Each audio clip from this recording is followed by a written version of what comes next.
Nitumie jukwaa hili kwa niaba ya serikali kuwapongeza sana vijana wetu wa timu ya taifa. Mliona shughuli jana.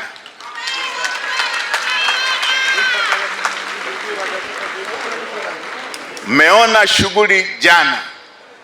Vijana wetu wamepeperusha vema bendera ya taifa letu.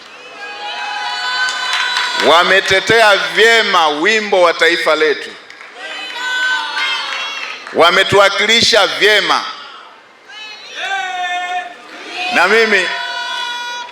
Na mimi naweza kukiri kusema kwamba hawakutoka mashindanoni, wametolewa mashindanoni.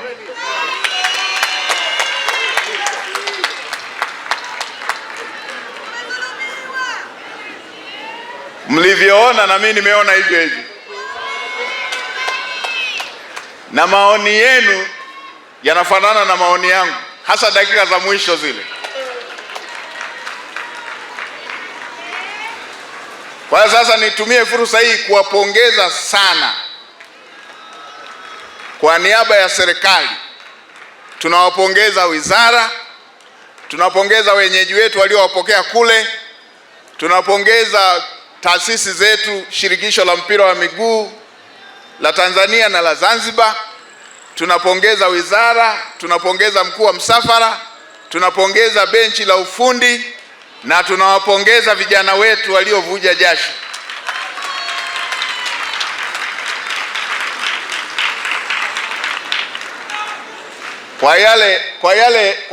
Kwa yale tuliyoyaona wamefanya kwao, tuwaambie tu na sisi tuna kwetu, watakuja. Na sisi na kwetu ni hapa hapa, watakuja.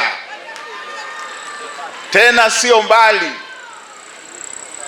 2027 watakuja.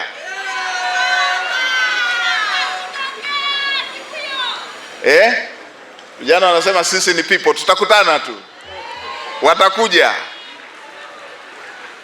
Kwa hiyo nitoe rai kwa Watanzania wote, timu itarudi kesho kutwa. Wizara pamoja na mkoa, na mkuu wa mkoa huko hapa, na mkuu wa mkoa wa Dar es Salaam naye asikilize. Andaeni utaratibu, vijana wetu wasifike kimya kimya, wapokelewe kishujaa.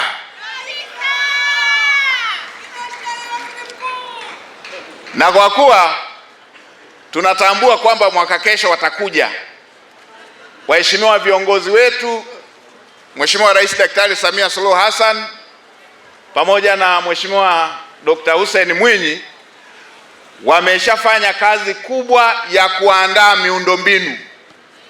miundombinu ya kisasa, kujiandaa na hiyo mwaka kesho.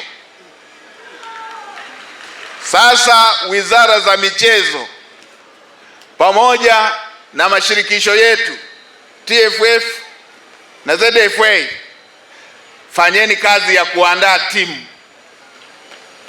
Viongozi wetu wameandaa miundombinu, twendeni tuandae timu.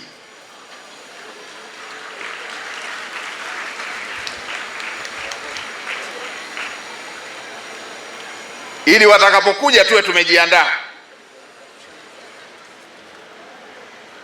Na moja ya maeneo ya kuandaa timu